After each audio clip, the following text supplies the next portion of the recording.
আপোনাক সবে যিখন ভাগৱত আজি সুন্দৰকৈ চাই চাই পঢ়ে সেই ভাগৱতখনৰ কিতাপখনৰ ৰংখিনিও দেখাৰ আমাৰ সৌভাগ্য নাই।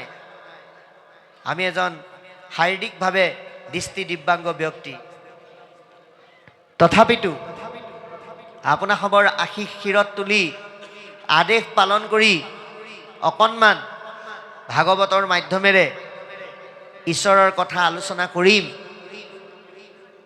ইয়াত কিবা ভুল ভ্ৰান্তি হ'লে আপোনাক সবে নিজ গুণে মৰিখন কৰিব। এই মহাভাগৱত শাস্ত্ৰ যিহেতুকে ভগৱন্তই নিজেই কলিযুগত শৰীৰ ৰূপ ধাৰণ নকৰি বাক্যময় মূৰ্তিৰ ৰূপে ইয়াত প্ৰতিষ্ঠিত হৈ কোনটো সত্য কোনটো অসত্য, আমি কি কৰিব লাগে কি কৰিব নালাগে, কোনটো আন্ধাৰ কোনটো পোহৰ, কোনটো উচিত কোনটো অনুচিত, আটাইখিনি কথা তেওঁ আমাক শব্দ ব্ৰহ্মৰূপে কৈ আছে। ভগৱন্ত বাংময় মূৰ্তিৰূপে প্ৰজ্বলিত হৈ আছে। গতিকে এই ভাগৱতৰ শব্দ ব্ৰহ্মক নিজৰ জীৱনৰ ব্ৰত হিচাপে লৈ মৰণমুখী সংসাৰ তৰি জীৱনৰ ৰাস্তা পৰিৱৰ্তন কৰি জীৱনক গতি প্ৰদান কৰা এজন ব্যক্তি, যিজন কেৱল এজন মানুহেই নাছিল, তেওঁ আছিল এজন ৰজা, তেওঁ আছিল এজন বৈষ্ণৱ, যাক আপুনি আমি ভাগৱতৰ পাতনিতেই চিনি পাওঁ, পৰীক্ষিত ৰজা, যিজনে এই ভাগৱত শুনি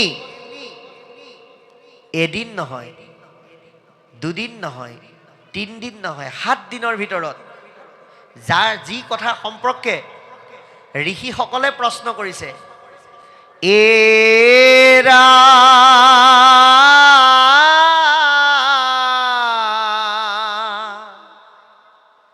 বৈকুণ্ঠৰ শাস্ত্ৰ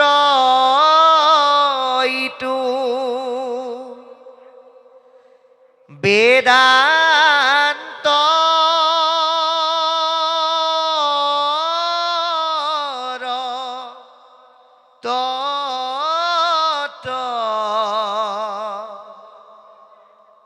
সাত দিনে কৈলাসিটো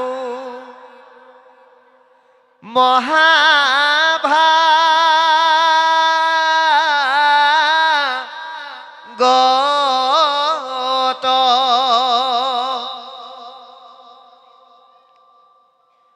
এয়া বৈকুণ্ঠৰ শাস্ত্ৰ, বেদান্তৰ সাৰ, 7 দিনৰ ভিতৰত কৈ বুজাই এজন ৰজাক কেনেকৈ গতি দিলে বুলি শৌনক প্ৰমুখ্যে ঋষিসকলে সুতক প্ৰশ্ন কৰিছে।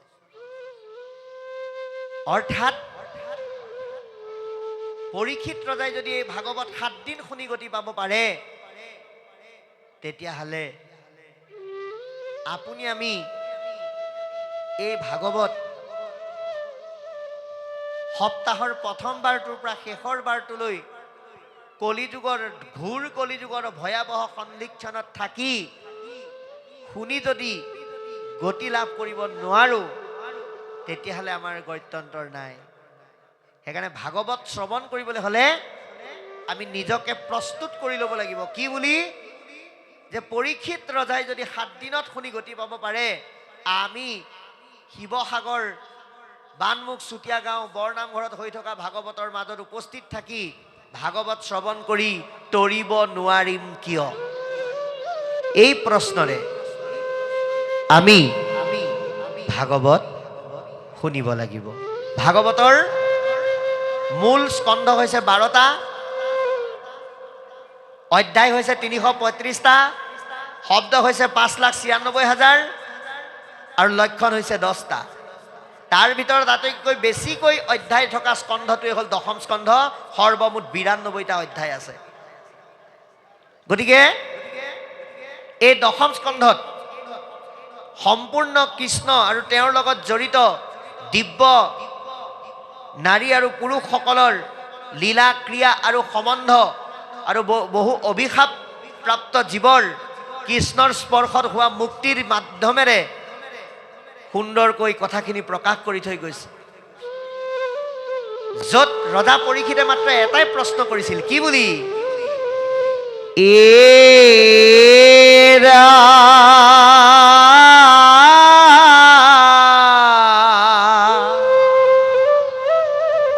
মোৰ পিতামহ বৰ্গে কৃষ্ণ নৌকা পাই তৰিলা সংসাৰ ইয়াতি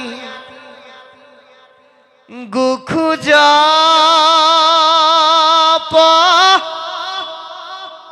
ৰাই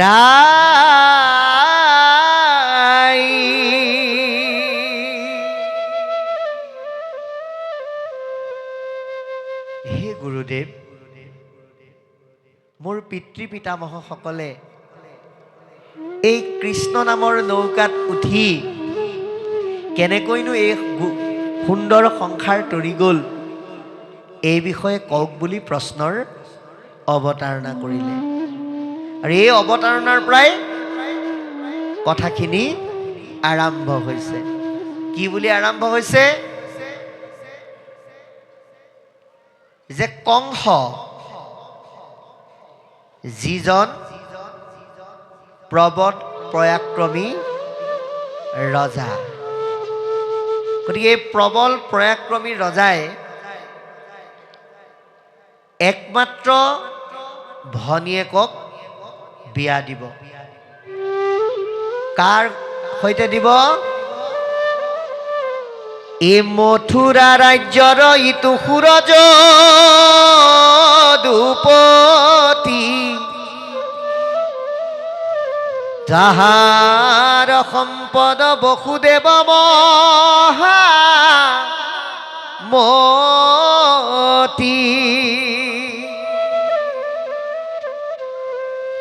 গতিকে সেই সূৰ্যদুপতিৰ সম্বন্ধীয় বংশৰ সুন্দৰ এজন সুঠাম যুৱক, যাৰ নাম বসুদেৱ, তেওঁলৈ দৈৱকী আইগৰাকীক বিবাহ দিবৰ কাৰণে যোগাৰ কৰিছে। কি যোগাৰ কৰিলে?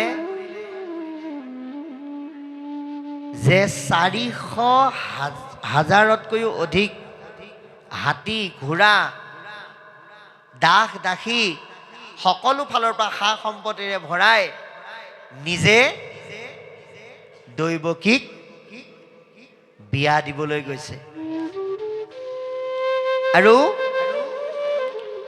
বিয়া দিবলৈ যাওঁতে ঘোঁৰাৰ লেকাম তেওঁ নিজেই ধৰি গৈছে। ও ঘোঁৰা ডংকাই যাই কংস আকাশী পথত, শুনিলন্ত বাণীটো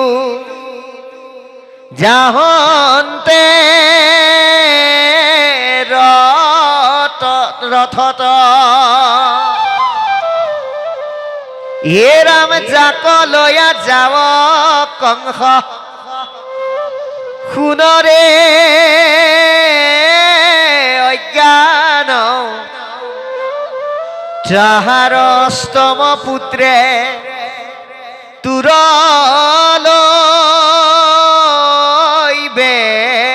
প্ৰাণ। কি বুলি ক'লে? কংসৰ চিন্তাবিলাকক বুজিবৰ কাৰণে আজি ভাগৱতে আমাক দশমৰ আৰম্ভণিতে ক'লে যে যদি আপোনাৰ চিন্তাবিলাক যদি কংসমুখী হয়, আপুনি যদি ভাবে বস্তুবিলাক চব মই গোটাইছোঁ, মই কৰিছোঁ, মোৰ দ্বাৰা হৈছে, অহংকাৰে পৰিপূৰ্ণ হৈ থকা সম্পদ কেতিয়াও কৃষ্ণই গ্ৰহণ নকৰে।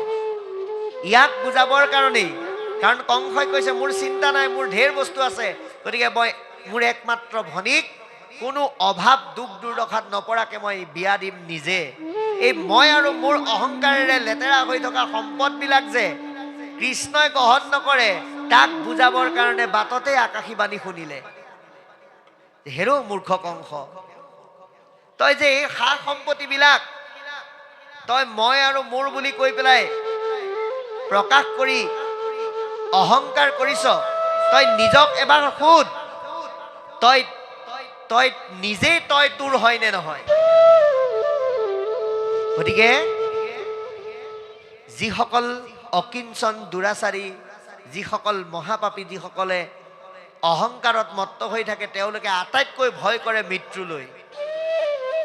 গতিকে মৃত্যুৰ কথা যেতিয়া আহি যায়, তেতিয়া সেইজন ব্যক্তি যিকোনো পৰ্যায়লৈকে যাব পাৰে। নিজে হাতেৰে লেকাম ধৰি থকা কংসই হাতত খাণ্ডা তুলি দৈৱকীক বধ কৰিবলৈ উদ্যত হ'ল। বসুদেৱে বুজাইছে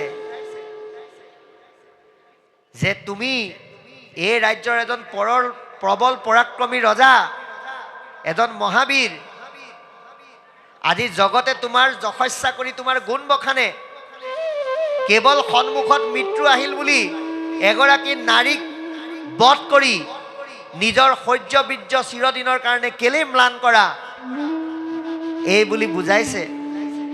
তথাপিতো কংসই মানি নলয়। আকৌ কৈছে, হেৰা কংস, যে জীৱ জন্তুৰো মৃত্যু আছে, কিন্তু সেই মৃত্যুটো আমাৰ এটা গতিহে মাত্ৰ।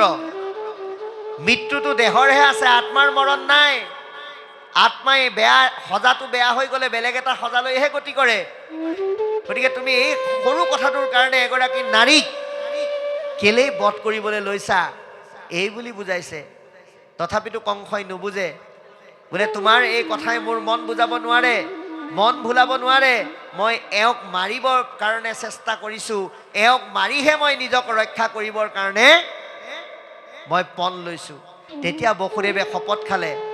সত্য ৰক্ষাৰ কাৰণে বসুদেৱে কৈ দিলে কি বুলি, হেৰা কংস, তুমি তোমাৰ ভনীক বিশ্বাস কৰিব নালাগে। মই বসুদেৱ হিচাপে তোমাক কৈছোঁ, দৈৱকীৰ গৰ্ভত যিমানেই সন্তান জন্ম হ'ব, সকলো সন্তান আনি মই তোমাৰ হাতত গতাম, আৰু তুমি যি ইচ্ছা তাকে কৰিবা। এই কথা শুনি কিন্তু কংসই মানি ল'লে। বোলে ঠিক আছে, যদি তুমি এইটো কৰা, কাৰণ বসুদেৱ হ'ল সত্যৰ প্ৰতীক, সেইকাৰণে বসুদেৱে যে সত্যৰ লগত আপোচ নকৰে এয়া কংসইও জানে। কংস দৈত্য বা অসুৰ নহয়, কংস অহংকাৰীহে। গতিকে এই সত্যৰ ক্ষেত্ৰত যে বসুদেৱে আপোচ নকৰে, এই কথা জনাৰ কাৰণে এৰি দিলে। এৰি দিয়াৰ লগে লগে দৈৱকীৰ প্ৰথমজন পুত্ৰ জন্ম হ'ল, যাৰ নাম কীৰ্তিমন্ত। আৰু এই কীৰ্তিমন্তক বসুদেৱে আনি কংসৰ হাতত দিয়াৰ লগে লগে কংসই হাঁহি হাঁহি বসুদেৱক কৈছে, তোমাক কিন্তু মানিলো দেই, মই যেনেকৈ ভাবিছিলোঁ তুমি তেনেকৈ সত্য পালন কৰিলা। আৰু এতিয়া মই তোমাক এটা আশ্বাস দিব বিচাৰোঁ যে মই তোমাৰ এই প্ৰথম ল'ৰাটোক নেমাৰোঁ, কাৰণ মোৰ মৃত্যু আছে 8 নম্বৰটোৰ লগতহে। গতিকে মই প্ৰথম ল'ৰাটো মাৰি মই ব্ৰহ্ম হত্যাৰ ভাগী হ'ব নোৱাৰোঁ বুলি কৈ এৰি দিলে। এতিয়া অহংকাৰৰ পতন হ'ব লাগিব। ভগৱন্ত কৃষ্ণই এই ধৰাধামলৈ অৱতাৰ লোৱাৰ কাৰণ কি? অধৰ্ম বিনাশ আৰু ধৰ্মক স্থাপন। গতিকে কংসৰ মনত যদি দয়াভাৱ আহি যায়, তেতিয়া ধৰ্ম স্থাপনত অসুবিধা আহিব। সেইকাৰণে কোন আহিল? নাৰদ আহিল। আহি পেলাই কংসক ক'লে, নাৰায়ণ নাৰায়ণ নাৰায়ণ। কংস, তোমাক মই এই ৰাজ্যৰ প্ৰবল পৰাক্ৰমী বীৰ আৰু ৰজা বুলি ভাবি ভুল কৰিছিলোঁ, কিন্তু তুমিও যে এজন মহামূৰ্খ মই আজিহে গম পালোঁ। বোলে কিয়? তুমি বসুদেৱ দৈৱকীক কিয় এৰি দিলা? বোলে এৰিলোঁ, আৰু 1 নম্বৰ পুত্ৰটোৰ লগততো মোৰ মৃত্যু নাই, 8 নম্বৰটোৰ লগতহে আছে। লগে লগে কংসই 8 পাহ ফুল নাৰদে কংসৰ সন্মুখত দি কৈ দিলে, তুমি 1ৰ পৰা 8লৈ আৰু 8ৰ পৰা 1লৈ গন্তি কৰা। কংসই গন্তি কৰিলে, প্ৰথম, দ্বিতীয়, তৃতীয়, চতুৰ্থ, পঞ্চম, ষষ্ঠ, সপ্তম, অষ্টম। আকৌ এইফালৰ পৰা আহা, অষ্টম, সপ্তম, ষষ্ঠ, পঞ্চম, চতুৰ্থ, তৃতীয়, তৃতীয় প্ৰথম, তাৰমানে অষ্টমেই প্ৰথম, প্ৰথমেই অষ্টম। তুমি কেনেকৈ গম পাবা? দেৱতাবিলাক তোমাতকৈও বহুত চতুৰ। লগে লগে কংসৰ মনত আকৌ খেলি মেলি হ'ল। বসুদেৱ দৈৱকীক আনি পোতাশালত বন্দী কৰি দিলে, যাৰ লগে লগে গোটেই কংসৰ কাৰাগাৰ এক সুন্দৰ পৰিৱেশৰে পৰিৱেশিত হৈ গ'ল। ভগৱন্ত কৃষ্ণই চিন্তা কৰিলে যে দৈৱকী তেতিয়া গৰ্ভৱতী, গতিকে প্ৰকাৰন্তে দৈৱকীৰ গৰ্ভ চুৰ কৰি বলুভদ্ৰক নি পেলাই ৰোহিণীৰ গৰ্ভত দিলেগে। আৰু মানুহে ভাবিলে কি হ'ল? দৈৱকীৰ গৰ্ভ বিনাশ হ'ল।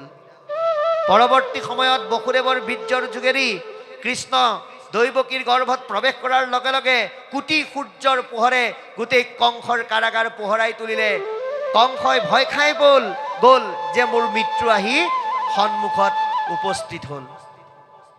আৰু এনেকৈ নানান কাৰ্য কৰাৰ লগে লগে দেৱতাসকলে প্ৰাৰ্থনা কৰিলে, হে প্ৰভু, তোমাৰ চৰণত কাকুতি কৰি মাতিছোঁ, চিৰেই তুমি আহি ইয়াত অৱতাৰ ধাৰণ কৰা। আৰু দেৱতাসকলৰ স্তুতিমতে তেওঁলোকক আশ্বাসবাণী কৰি দিব্য নাৰীসকলক গোকুলত অৱতাৰ ল'বলৈ কৈ বসুদেৱৰ ঔৰসে দৈৱকীৰ গৰ্ভে কৃষ্ণ জন্ম হৈ কংস পুতনাৰ দৰে দৈত্যবিলাকক তেওঁৰ চাৰিত্ৰিক কৰ্ম আৰু লীলাৰ যোগেদি বধ কৰিলে। আৰু তেতিয়াৰ পৰাই কৃষ্ণকেন্দ্ৰিক বিভিন্ন লীলা কৰ্ম আৰম্ভ হ'ল। শিশুকালৰ পৰা ধৰি কিশোৰ কালৰ পৰা ধৰি যৌৱন কাললৈকে বিভিন্ন ক্ৰিয়া লীলা আৰু ৰাস লীলাকে আদি কৰি সুমধুৰ সুস্বাদুৰ বৰ্ণময় বেদক পান কৰি ভাল পোৱা গোপীসকলক মোহিত কৰিব পৰা অনন্য লীলা সুন্দৰকৈ আৰম্ভ হ'ল, যাক এই দশমৰ মাজেদিয়ে প্ৰকাশ কৰিলে। ইন্দ্ৰ আকাশ মাৰ্গেৰে গতি কৰি আছে। আই চাণ্ডালিনীয়ে এটা কেৰাহীত গো মাংস ৰান্ধি আছে আৰু কিবা কিবি পৰিব বুলি কি কৰিছে? নৰৰ লাও খোলাৰে কেৰাহীটো ঢাকি থৈছে। গতিকে কি পৰিব বুলি ঢাকি থৈছে? ইন্দ্ৰ সেই ৰাস্তাৰে গৈ আছে। গতিকে অশৰণীয়া মানুহৰ ধূলি যদি আহাৰত পৰে, সেই আহাৰ পবিত্ৰ হৈ নাথাকিব। এই ভাৱনাৰে ইন্দ্ৰক এটা দৰ্শন দিবৰ কাৰণে ভগৱন্তই এইটো এটা লীলা কৰিছে। ইন্দ্ৰই দূৰৰ পৰাই ঘৃণা কৰিছে, চি এনেই অপবিত্ৰ গো মাংস, তাকে আকৌ ঢাকিছে মানুহৰ লাও খোলাৰে। এই বুলি তাচিল্য সুলভ ভাষাৰে কিছু কথা ক'বলৈ ধৰিলে। চাণ্ডালিনীয়ে কৈছে যে হয়, তুমি ঠিকেই কৈছা, এইখিনি অপবিত্ৰ, কিন্তু এইখিনিতকেও অপবিত্ৰ অশৰণীয়া মানুহৰ ভৰিৰ ধূলি। গতিকে গীতাত শৰণ ভাগৱতে ভক্তি প্ৰদান কৰিছে। আমি জীৱৰ ভিতৰত শ্ৰেষ্ঠ মানুহ হিচাপে এটা মাধ্যমত আশ্ৰয় ল'ব লাগিব। আমি আশ্ৰয় লোৱা মাধ্যমটোৱে হ'ল কৃষ্ণ। কৃষ্ণৰ চৰণত আশ্ৰয় নল'লে ভক্তি কেতিয়াও সফল নহয়। সেইকাৰণে দাৰ্শনিক পণ্ডিত, যুগনায়ক, বিশ্ববিশ্ৰুত সাহিত্যিক মাধৱ মহাপুৰুষে অতি সুন্দৰকৈ আমাক ঘোষাৰ মাধ্যমেৰে কৈছে, এ ৰাম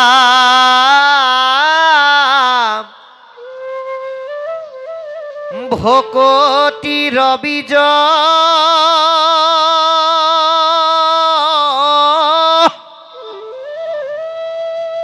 শৰণে খেনিজ প্ৰেমানন্দ তাৰ ফল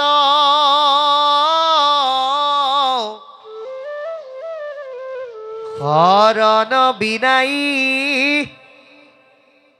ভকতি কৰয় আৱা ঘট যেন জল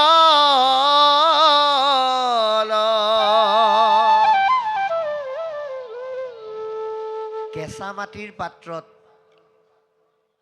পানী থলে যেনেকৈ নাথাকে, শৰণৰ অবিহনে আমি যদি ভক্তি কৰোঁ সেয়া কামত নাহে। ইয়াক বুজাবৰ কাৰণে এই কথা যেতিয়া ক'লে ইন্দ্ৰ আচৰিত হ'ল, তুমি কাক কথা কৈছা? মই কোন তুমি নাজানা? মই দেৱতাৰ ৰজা দেৱৰাজ। চাণ্ডালিনীয়ে কৈছে, বোপা তুমি দেৱৰাজ ইন্দ্ৰই হোৱা বা যোনেই নোহোৱা, তোমাৰ এই চৰিত্ৰ আৰু এই ক্ষমতা কিন্তু ক্ষণস্থায়ী, কিন্তু কৃষ্ণৰ চৰণৰ বৃত্তৰ মাজত যি তুমি সম্পদ লাভ কৰিবা সেয়াহে স্থায়ী, সেয়াহে পৰম সম্পদ। ইয়াক লৈ তুমি কিছু সময় বা কিছু দিনৰ কাৰণেহে অহংকাৰ কৰিব পাৰিবা, এয়া কিন্তু ক্ষয় হৈ যাব। এনেকৈ নানান ধৰণে যেতিয়া বুজালে, ইন্দ্ৰই নিজৰ ভুল বুজি পালে। বুজি পাই পৰম সাদৰে আই চাণ্ডালিনীক প্ৰশংসা কৰিলে আৰু তেওঁ নিজৰ জীৱন সেই সৎসংগক লগ পাই পবিত্ৰ হ'ল বুলি অনুধাৱন কৰিলে আৰু উপদেশ বাণীৰ যোগেদি আমাক কৃষ্ণ নামৰ বিনে গতি নাই, কৃষ্ণ নামেই সংসাৰ তৰণৰ শ্ৰেষ্ঠ নৌকা, এই কথা প্ৰকাশ কৰি মহাপুৰুষ গুৰুজনাই কৃষ্ণৰ কিংকৰ ৰূপে আমাক ভাগৱতৰ মাজত ভক্তিৰ তত্ত্বত নিজক একাত্ম কৰি ৰাখিবৰ কাৰণে আমাক পৰামৰ্শ দিলে।